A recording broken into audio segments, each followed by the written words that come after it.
వంశాన్ని ఉద్ధరించడానికో దేవతార్చనని తర్వాత కొనసాగించడానికో పిల్లలు ఉండాలి. అది సంతానం ఎందుకు అంటే ఆస్తులు పంచుకోవటానికి, ఆన్లైన్లో అకౌంట్స్ అంతా ట్రాన్స్ఫర్ చేసుకోవడానికి సంతానం పని లేదు. పక్కవాడు శుభ్రంగా రిజిస్టర్ డాక్యుమెంట్లో కాచు కూర్చుంటాడు. మన దాకా రాణిస్తారా? సంతానం ఎందుకు అంటే మనం ఏదన్నా ధర్మాచరణం చేస్తూ తరలిపోతే ఆ ధర్మాచరణాన్ని సాగించడానికి వీడివాడు ఒకడు ఉండాలి. అది సంతానంలో పరమార్థం. అందుకు బాధపడ్డారు శివగురు.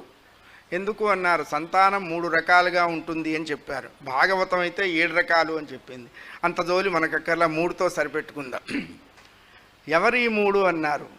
మొదటిది కారణజన్మ సంతానము అన్నారు, రెండవది కామజన్మ సంతానము అన్నారు, మూడవది కర్మజన్మ సంతానము అన్నారు.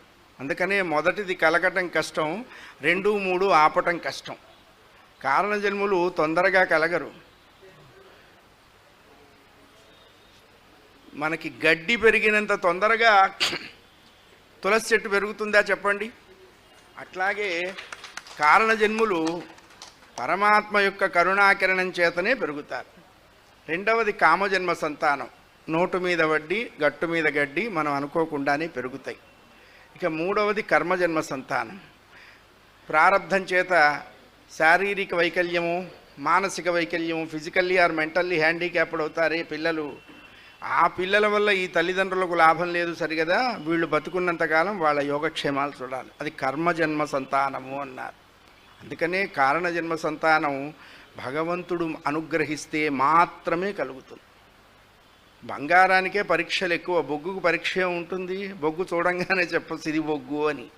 బంగారాన్ని అంత తేలిగ్గా చెప్పలేంగా. సంతానం లేక శివగురువు చాలా బాధపడి వాళ్ళకి పక్కన తిరుచూరు అని ఒక పెద్ద శివక్షేత్రం, వృషాచలేశ్వరుడు అని ఆ స్వామివారిని ఆరాధన చేస్తారు. ఇక్కడే భగవంతుడి అనుగ్రహానికి ఎదురు చూసేదాన్ని తపస్సు అన్నారు, వాడి అనుగ్రహానికి ఎదురు తిరిగిన దాన్ని తమస్సు అన్నారు. ఒక అక్షరమే తపస్సు తమస్సు.